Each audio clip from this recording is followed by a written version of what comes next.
शुभ प्रभात। जय हिंद बच्चों। बच्चों, अपनी पिछली कक्षाओं में हमने उपन्यास सम्राट मुंशी प्रेमचंद जी द्वारा रचित कहानी नमक का दारोगा पढ़ना प्रारंभ किया था। हमने कहानी के कुछ अंश को पढ़े थे। हमने ये जाना था कि उपन्यास सम्राट मुंशी प्रेमचंद जी ने अपनी कहानियों के माध्यम से सामाजिक रूढ़ियों पर प्रहार किया है और साथ ही साथ हमने कहानी नमक का दारोगा पढ़ना प्रारंभ किया। मुंशी वंशीधर नए नए पढ़ाई करके निकलते हैं और नमक विभाग में दारोगा पद पर आसीन होते हैं। वह पूर्ण ईमानदारी और सत्य निष्ठा से अपना कार्य करते हैं। अंग्रेज अफसर उनसे अत्यंत प्रसन्न होते हैं। एक दिन रात के समय वह देखते हैं कि यमुना नदी की तरफ पार कुछ गाड़ियां जा रही हैं। वह उन्हें रोकते हैं और पूछते हैं कि ये किसकी गाड़ियां हैं। पता चलता है यह दातागंज के सुप्रतिष्ठित जमींदार पंडित आलोपी दीन की गाड़ियां हैं। पंडित आलोपी दीन उस इलाके के सबसे प्रतिष्ठित जमींदार थे। वह धन को, वह लक्ष्मी को बहुत मानते थे। वह यह जानते थे कि लक्ष्मी धन के द्वारा, लक्ष्मी जी के द्वारा कुछ भी प्राप्त किया जा सकता है और न्याय और नीति को अपने वश में किया जा सकता है। वह जाते हैं और वंशीधर से कहते हैं कि मैं भी ब्राह्मण, आप भी ब्राह्मण, और आप मुझसे ऐसा क्या अपराध हो गया कि आपने रोक लिया, क्योंकि हम दोनों एक दूसरे से अलग नहीं है। और वहां पर जाति की भी बात करते हैं। वंशीधर एकदम कर्तव्य निष्ठा और अपनी सत्यता पर अडिग रहते हैं। वो कहते हैं कि नहीं, और आपसे अपराध हुआ है, यह नमक के बोरे हैं और कायदे के अनुसार आपका चालान होगा। पंडित आलोपी दीन एकदम स्तंभित रह जाते हैं कि कैसे कोई धन को नकार सकता है। वह उसे बार बार विनती करते हैं, याचना करते हैं और धन देने का प्रयास करते हैं, लेकिन मुंशी वंशीधर अपने धर्म और सत्य पर अडिग रहते हैं। वह एकदम तैयार नहीं होते हैं। वह कहते हैं कि आप मुझे कितना भी दिन दीजिए, 1000 दीजिए, 1 लाख दीजिए, 40 लाख दीजिए, फिर भी मैं आपके इन गाड़ियों को नहीं छोड़ूंगा और कायदे के अनुसार जो आपका चालान होता है वही आपका चालान होगा। तो ये कहानी धर्म की धन के ऊपर जीत को व्यक्त करती है। यदि व्यक्ति के अंदर अपने कर्तव्य के प्रति पूर्ण निष्ठा रहता है और वह पूर्ण ईमानदारी से इसे पूरा करता है, तो समाज में एक सशक्त पथ प्रदर्शित होता है। व्यक्ति समाज को एक अच्छे पथ पर ले जाने का प्रयास करता है। जो समाज में कुरीतियां हैं, जो बुराइयां हैं, इन बुराइयों को कहीं ना कहीं व्यक्ति को आगे बढ़कर इन बुराइयों को दूर करने का प्रयास करना चाहिए। नमक का दारोगा कहानी मानवीय मूल्यों को जागृत करने की कहानी है। हमने कहानी के इतने अंश को पढ़ा। बच्चों, आज हम कहानी को पूर्णतः पढ़ेंगे और प्रश्नोत्तर की चर्चा करेंगे।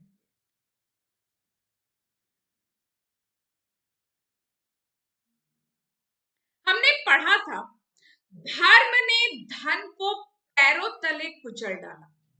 आलोपी दीन ने एक रिष्ट पुष्ट मनुष्य को हथकड़ियां लिए हुए अपनी तरफ आते देखा। चारों ओर निराश और कातर दृष्टि से देखने लगे। इसके बाद मूर्छित होकर गिर पड़े। बच्चों हमने कहानी के इतने अंश को पढ़ा था। अब हम कहानी के शेष भाग को देखते हैं। दुनिया सोती थी पर दुनिया की जीभ जागती थी। सवेरे देखिए तो बालक वृद्ध सबके मुंह से यही बात सुनाई देती थी। जिसे देखिए वही पंडित जी के इस व्यवहार पर टीका टिप्पणी कर रहा था। निंदा की बौछारें हो रही थी, मानो संसार से अब पापी का पाप कट गया। पानी को दूध के नाम से बेचने वाला ग्वाला, कल्पित रोजना मचे भरने वाले अधिकारी वर्ग, रेल में बिना टिकट सफर करने वाले बाबू लोग, जाली दस्तावेज बनाने वाले सेठ और साहूकार, सब के सब देवताओं की भांति गर्दनें चला रहे थे। जब दूसरे दिन पंडित अलोपी दिन अभ्युक्त होकर कांस्टेबलों के साथ हाथों में हथकड़ियां, हृदय में ग्लानि और क्षोभ भरे, लज्जा से गर्दन झुकाए अदालत की तरफ चले तो सारे शहर में हलचल मच गई। मेलों में कदाचित आंखें इतनी व्यग्र न होती होंगी। भीड़ के मारे छत और दीवार में कोई भेद न रहा। जब दुनिया सोती है तो भी जीभ जागती है, अर्थात जो बातें छोटी सी बात होती है, अगर किसी एक को पता चलती है, वो धीरे धीरे बड़ी होते होते दूसरों तक पहुंच जाती है। बालक वृद्ध जो स्वयं भी भ्रष्टाचार में लिप्त है, ऐसे सभी व्यक्ति पंडित जी के व्यवहार पर टीका टिप्पणी करने लगे, उनकी आलोचनाएं करने लगे और सभी मिलकर इस पर अपने अपने विचार व्यक्त कर रहे थे।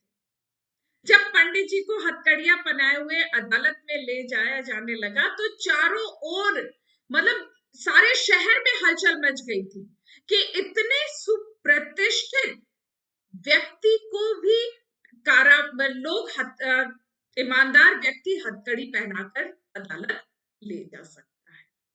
तो बच्चों आगे देखते हैं कहानी को।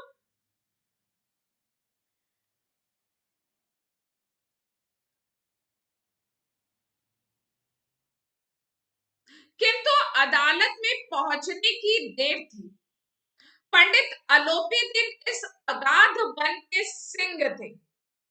अधिकारी वर्ग उनके भक्त, अमले उनके सेवक, वकील मुख्तार उनके आज्ञा पालक और अर्दली तथा चौकीदार तो उनके बिना मोल के गुलाम थे। उन्हें देखते ही चारों तरफ से दौड़े। सभी लोग विस्मित हो रहे थे, इसलिए नहीं कि अलोपी दिन ने क्यों यह कर्म किया, बल्कि इसलिए कि वह कानून के पंजे में कैसे आए। ऐसा मनुष्य जिसके पास असाध्य साधन करने वाला धन और अनन्य वाचालता हो, वह क्यों इस कानून के पंजे में आए। प्रत्येक मनुष्य उसे सहानुभूति प्रकट करता था। बड़ी तत्परता से इस आक्रमण को रोकने के निमित्त वकीलों की एक सेना तैयार हो गई। न्याय के मैदान में धर्म और धन में युद्ध ठन गया। वंशीधर चुपचाप खड़े थे। उनके पास सत्य के सिवा न कोई बल था, न स्पष्ट भाषण के अतिरिक्त कोई शस्त्र। गवाह थे किंतु लोभ से डावाडोल। अदालत पहुंचने की देर थी। वहां पर पूरी न्याय व्यवस्था पंडित अलोपी दीन के सामने झुकी हुई थी। तो सभी मिलकर, क्योंकि वह कहते अगाध वन के सिंह थे, अर्थात ये न्याय व्यवस्था को अपने अनुरूप व ढाल लेते थे अपने धन के द्वारा। सभी आश्चर्यचकित थे, विस्मित थे, इसलिए नहीं क्योंकि पंडित अलोपी दीन ने यह कार्य क्यों किया, बल्कि इसलिए कि इतना बड़ा कानून को अपने हाथ में लेने वाला व्यक्ति कैसे इसके शिकार, कैसे इसके पंजे में आ गया। मुंशी बंशीधर एकदम चुपचाप खड़े थे, क्योंकि उनके पास अपनी सत्यता के अलावा कोई भी बल नहीं था। गवाह थे, लेकिन सभी लोभ से डावाडोल। सभी के पास पैसे पहुंच गए थे और सभी अपने बयान से मुकर चुके थे। आगे देखते हैं। यहां तक कि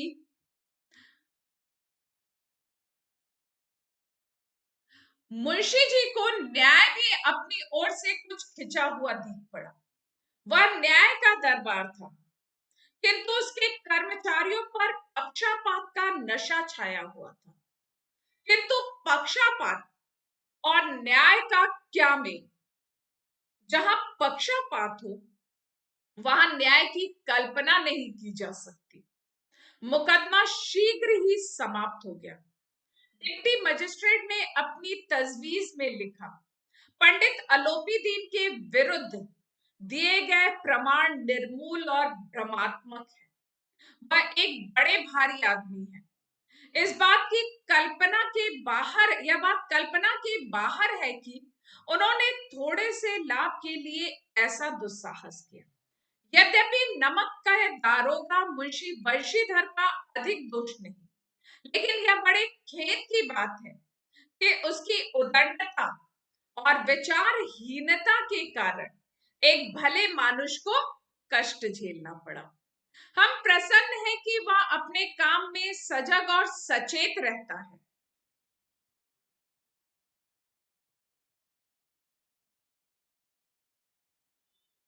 किंतु नमक के मुकदमे में बढ़ी हुई नमक हलाली ने उसके विवेक और बुद्धि को भ्रष्ट कर दिया और भविष्य में उससे होशियार रहना चाहिए।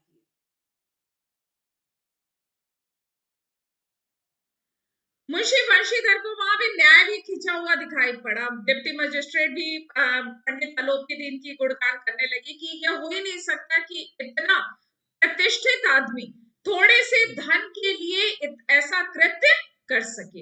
यद्यपि बंशीधर का भी बहुत अधिक दोष नहीं है, वह अपने कर्तव्य के प्रति, अपने काम के प्रति सजग और सचेत थे, लेकिन यह उनकी उदंडता है कि उन्होंने एक भले मानस पर इतना बड़ा आक्षेप लगाया और बंशीधर पंडित अलोपी दीन के पक्ष में न्याय हो गया। स्पष्ट हुआ कि धन के द्वारा किस प्रकार से न्याय को भी अपने पक्ष में किया जा सकता है।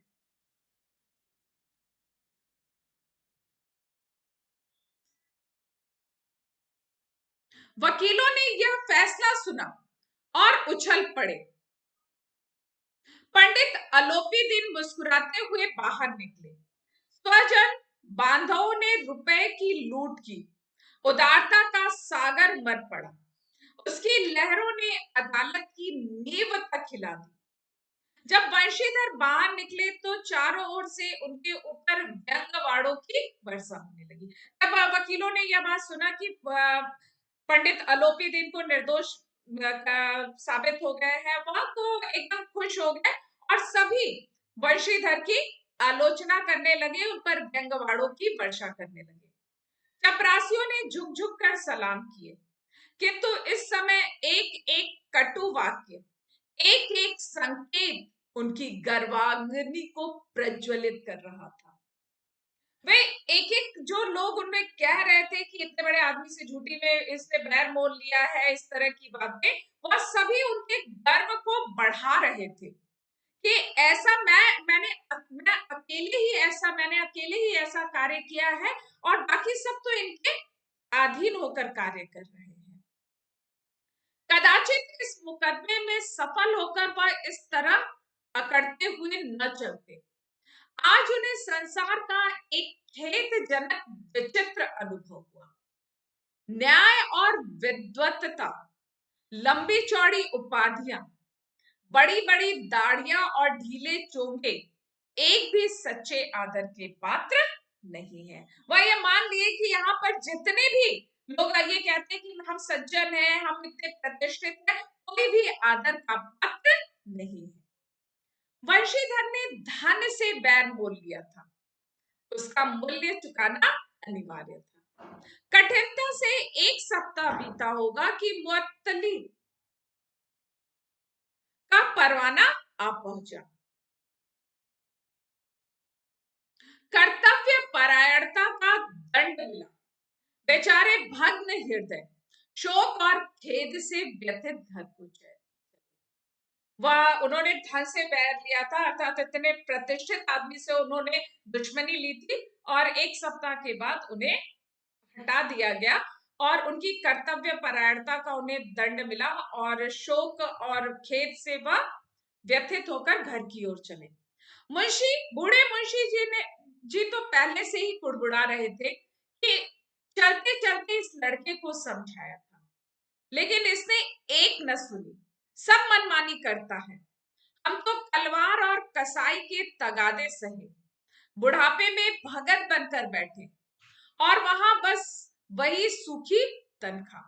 हमने भी तो नौकरी की है और कोई ओहदेदार नहीं थे, लेकिन काम किया, दिल खोल कर किया, और आप ईमानदार बनने चले हैं। घर में चाहे अंधेरा हो, मस्जिद में अवश्य दिया जलाएंगे।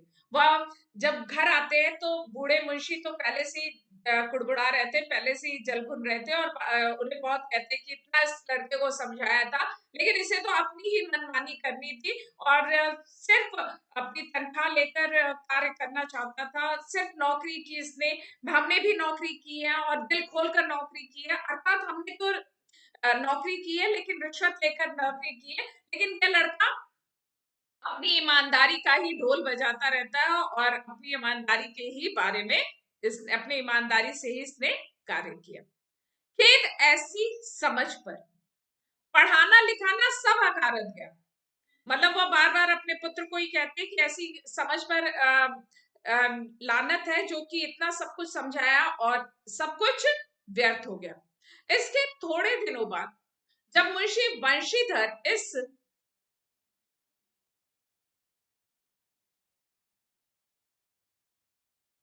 दुरावस्था में घर पहुंचे और बूढ़े पिता ने समाचार सुना तो सिर पीट लिया। बोले, जी चाहता है तुम्हारा और अपना सिर फोड़ लूं। बहुत देर तक पछता पछता कर हाथ मलते रहे, क्रोध में कुछ कठोर बातें भी कही, और यदि वंशीधर वहां से टल न जाते तो अवश्य ही यह क्रोध विकट रूप धारण करता। वृद्ध माता को भी दुख हुआ।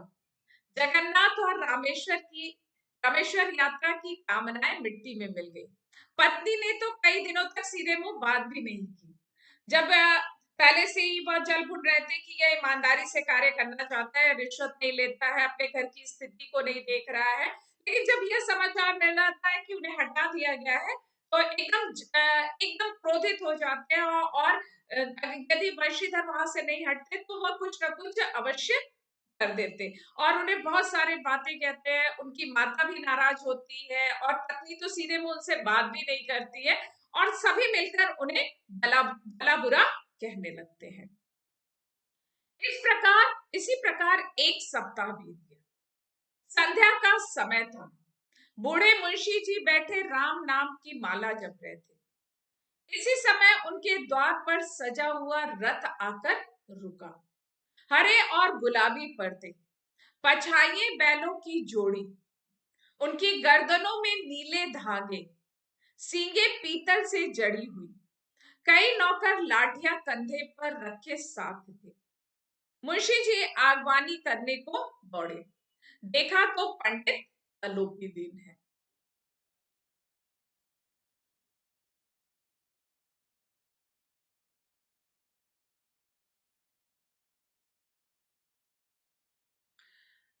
झुककर दंडवत की और लल्लो चप्पो की बातें करने लगे। हमारा भाग्य उदित हुआ जो आपके चरण इस द्वार पर आए। आप हमारे पूज्य देवता हैं। आपको कौन सा मुंह दिखावे, मुंह में तो कालिक लगी हुई है, किंतु क्या करें, लड़का अभागा कपूत है, नहीं तो आपसे क्या मुंह छिपाना पड़ता। ईश्वर निसंतान चाहे रखे पर ऐसी संतान न दे। ये सभी बातों को 1 सप्ताह बीतता है। 1 सप्ताह बाद उनके मुंशी वंशीधर के दरवाजे पर आलोपी दिन आते हैं पूरी साज सज्जा के साथ, उनके पिता उनकी अगवानी करते हैं और अपने पुत्र को बहुत ज्यादा भला बुरा कहते कि ऐसी संतान ना हो जिसने आपको इतना अपमान किया है और ये सारी बातें। आलोपी दीन ने कहा, नहीं भाई साहब, ऐसा ना कहिए। मुंशी जी ने चकित होकर कहा, ऐसी संतान को और क्या कहूं। पंडित आलोपी दीन ने वात्सल्यपूर्ण स्वर में कहा, कुल तिलक और पुरुषों की कीर्ति उज्जवल करने वाले संसार में ऐसे कितने धर्मपरायण मनुष्य हैं जो धर्म पर अपना सब कुछ अर्पण कर सके। वो कहते हैं कि नहीं, ऐसा मत कहिए। इस कुल तिलक और पुरुषों की कीर्ति को ऊपर करने वाले ऐसे बहुत कम धर्मपरायण मनुष्य हैं जो कि धर्म के लिए अपना सब कुछ अर्पण कर सकते हैं। ऐसे मनुष्य बहुत कम दिखाई देते हैं। आप उनके अपने पुत्र के विषय में ऐसी बातें मत कीजिए। पंडित आलोपी दीन ने वंशीधर से कहा, दारोगा जी, इसे खुशामद न समझिए। खुशामद करने के लिए मुझे इतना कष्ट उठाने की जरूरत न थी। उस रात को आपने अपने अधिकार बल से मुझे अपनी हिरासत में लिया था, किंतु आज मैं स्वेच्छा से आपकी हिरासत में आया हूं। मैंने हजारों रईस और अमीर देखे, हजारों उच्च पदाधिकारियों से काम पड़ा, किंतु परास्त किया तो आपने। मैंने आपको अपना और अपने धन का गुलाम बनाकर छोड़ दिया। मैंने सबको अपना और अपने धन का गुलाम बनाकर छोड़ दिया। मुझे आज्ञा दीजिए कि आपसे कुछ विनय करूं। वंशीधर ने आलोपी दीन को आते देखा तो उठकर सत्कार किया, किंतु स्वाभिमान सहित। समझ गए कि यह महाशय मुझे लज्जित करने आए हैं और जलाने आए हैं। क्षमा प्रार्थना की चेष्टा नहीं की, वरन अपने पिता की यह ठकुर सुहाती की बातें असह्य प्रतीत हो रही थी। पर पंडित जी की बातें सुनी तो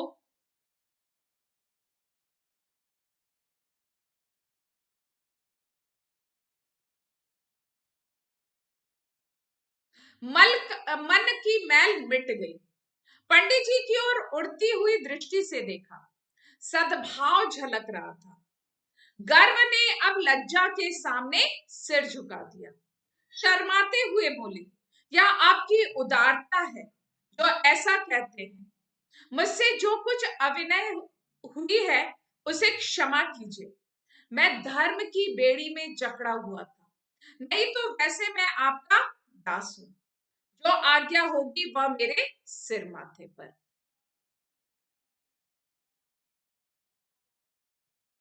पंडित आलोपी दीन अत्यंत वहां पे जाते हैं और उनके पिता से बातें करते हैं। कहते हैं कि मैंने हजारों लोगों को अपने अधीन किया था, मैंने अपने धन के द्वारा सबको जीत लिया था, लेकिन यदि किसी ने मुझे पराजित किया है तो वह सिर्फ आपने किया है।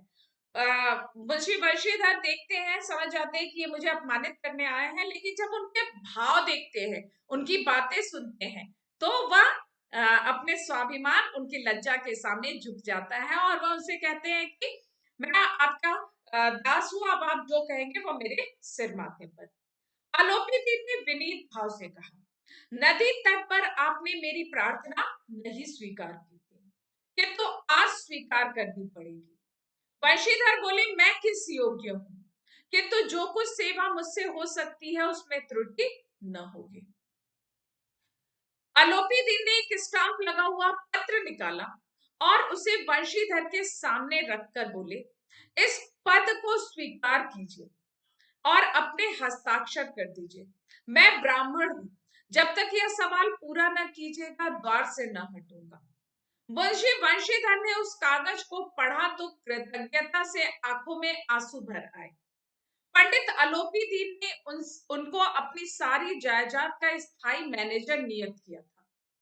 6,000 वार्षिक वेतन के अतिरिक्त रोजाना खर्च, सवारी के लिए घोड़ा, रहने को बंगला, नौकर चाकर मुफ्त।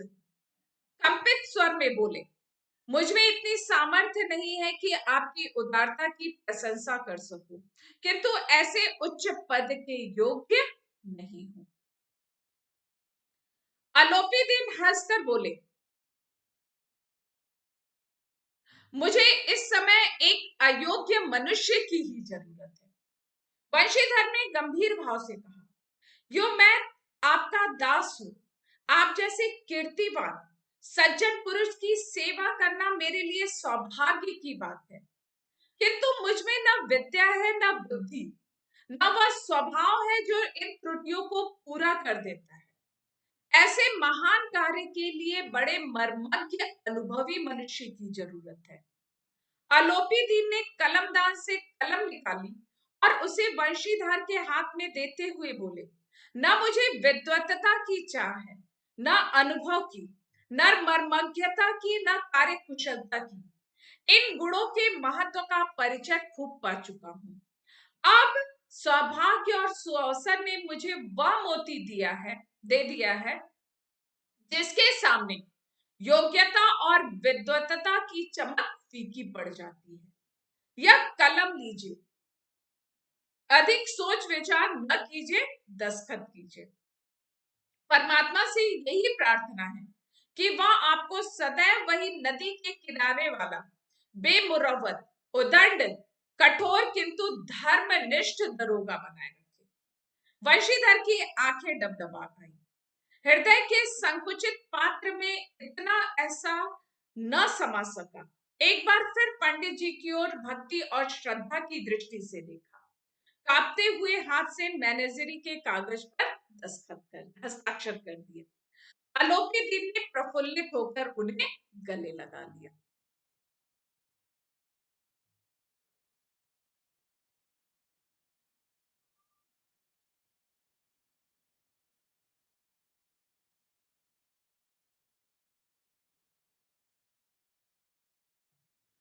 वहां पर वह जीत जाते हैं और मुंशी बंशीधर को नौकरी से निकाल दिया जाता है। वह घर आते हैं। वृद्ध पिता बहुत कुछ बुरा भला कहते हैं।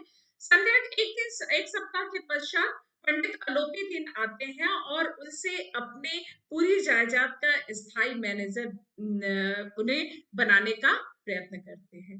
तो कहीं ना कहीं यह कहानी इस तथ्य को परिलक्षित करती है कि चाहे कितना भी बेईमान व्यक्ति क्यों न हो, उसे भी एक ईमानदार कर्मचारी की आवश्यकता अवश्य होती है। बच्चों, हमने कहानी को पूर्णतः स्पष्टता से पढ़ लिया है। अब हम प्रश्नोत्तर की चर्चा कर लेते हैं। पहला प्रश्न है, मुंशी वंशीधर नौकरी ढूंढने निकले तो उनके पिता ने क्या समझाया कि ऐसा नौकरी खोजना, जिस पद मत देखना जिसमें ऊपरी आमदनी अधिक हो। पंडित आलोपी दीन कौन थे? दातागंज के सुप्रतिष्ठित जमींदार। धर्म ने धन को पैरों तले कुचल डाला। ठीक है। धर्म मानव की दिशा निर्धारित करता है।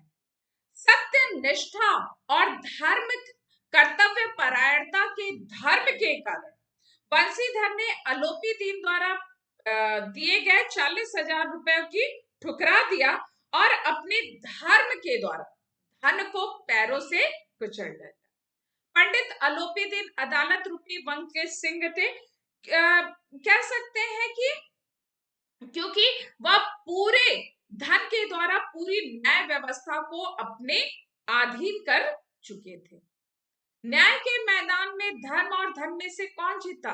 न्याय के मैदान में तो धन जीता, क्योंकि न्याय व्यवस्था बहुत जटिल होती है और उसे व्यक्ति धन के द्वारा अपने अनुरूप कर सकता है। मुंशी वंशीधर को नौकरी से मुअत्तल क्यों किया गया? क्योंकि उन्होंने एक प्रभावशाली व्यक्तित्व के स्वामी से बैर लिया था। पंडित आलोपी दीन मुंशी वंशीधर के घर क्यों गए? क्योंकि वह उन्हें अपनी जायदाद का स्थायी मैनेजर नियुक्त करना चाहते थे। क्योंकि चाहे कितना भी बेईमान व्यक्ति क्यों न हो, उसे भी एक ईमानदार कर्मचारी की आवश्यकता अवश्य होती है। कहानी का उद्देश्य यही है कि व्यक्ति के मानवीय मूल्यों को जागृत करना, अपने धर्म को, अपनी कर्तव्य परायणता को, अपनी निष्ठा को पूर्ण ईमानदारी से उसको प्रकट करना। यदि व्यक्ति अपने कर्तव्य के प्रति पूर्ण ईमानदार रहता है तो वह जीवन में अवश्य सफल होता है। बच्चों, आज हमने नमक का दारोगा कहानी को पढ़ा और उसके प्रश्नोत्तर की चर्चा की। आज आप पीडीएफ के माध्यम से भेजे गए प्रश्नोत्तर को अपनी हिंदी अ की उत्तर पुस्तिका में स्पष्ट एवं सुंदर अक्षरों में पूर्ण करेंगे। अपने लेखन पर विशेष ध्यान देंगे। मात्राओं की त्रुटियां नहीं होनी चाहिए। तो आज की कक्षा को अब मैं यही पूर्ण विराम देती हूँ। जय हिंद, जय भारत।